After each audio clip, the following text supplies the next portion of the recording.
আপনারা দেখছেন বার্তা এক নজর। বাটা মহেশতলা প্লেয়ার্স অ্যাসোসিয়েশন প্রাক্তন বর্তমান ও ভবিষ্যৎ প্রজন্মের খেলোয়াড়দের সমবেদনা মঞ্চ থেকে এবং আজ বাটা মহেশতলার এক্স প্লেয়ারের পক্ষ থেকে অতীত দিনের খেলোয়াড়দের যারা লোকে ছেড়েছে তাদের এক খরণ সভা অনুষ্ঠিত হয় বাটানগরের দাসপাড়া। এখানে প্রতিদিনের বিখ্যাত খেলোয়াড়রা উপস্থিত ছিলেন। অরুণ রোধের রিপোর্ট, বার্তা এক নজর।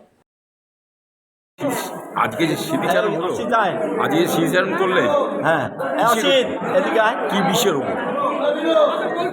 হ্যাঁ, স্মৃতিচারণ আজকের আমাদের গত বছর মোট 12 জন প্লেয়ার মারা গেছে। তার মধ্যে বেশিরভাগই প্লেয়ার ভালো খ্যাতনামা প্লেয়ার। তা ওদের উদ্দেশ্যে আমরা আজকের এই স্মৃতিচারণ উৎসবটা আয়োজন করেছি। এই প্রথম করলেন নাকি?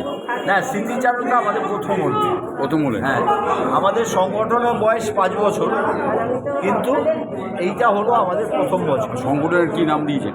বাটা মহেশতলা এক্স প্লেয়ার্স অ্যাসোসিয়েশন। আচ্ছা, আজকে বিখ্যাত অতীত দিনের কলকাতার মাঠে কারা উপস্থিত ছিল? বিখ্যাত সবাই, তার মধ্যে আমরা শঙ্কর ব্যানার্জি, তারক সাহা, তারপর নরেন দত্ত, আরও অসিত খামারু, অনেকে আছেন যারা সবাই ভালো।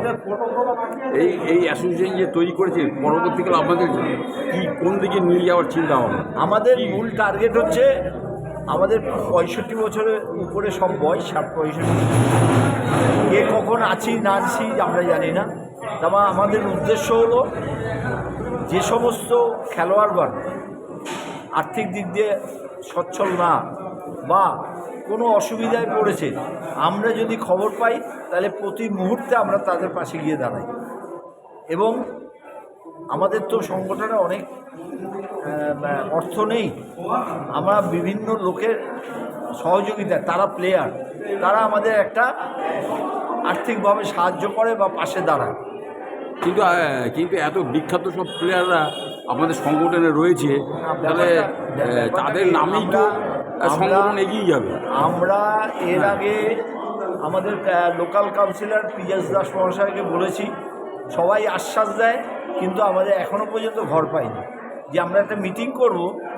আমরা মিটিং করার জায়গা নেই। না, আমার বক্তব্য আসো না, আমার বক্তব্য সেখানে না, শ্যামলদার থেকে তুমি। ও হ্যাঁ, আমার বক্তব্য সেখানে না। এখানে সারা ভারতবর্ষ কাপুর প্লেয়াররা সব থাকেন, এক্স প্লেয়ার। তাহলে আপনারা কাউন্সিলরকে কেন বলবেন? আপনাদের ক্রীড়ামন্ত্রী যে আছে পশ্চিমবঙ্গ সরকারের, তাকে কি আপনারা জানাতে পারছেন না? সবচেয়ে বড় সমস্যা আমাদের কাজ করার লোকের অভাব। সংগঠন বড়, আগে প্রথম বছর যা ছিল, এখন আমাদের অনেক বড় জায়গায় পৌঁছেছি, কিন্তু কাজ করার লোক কম। কিন্তু এত সুন্দর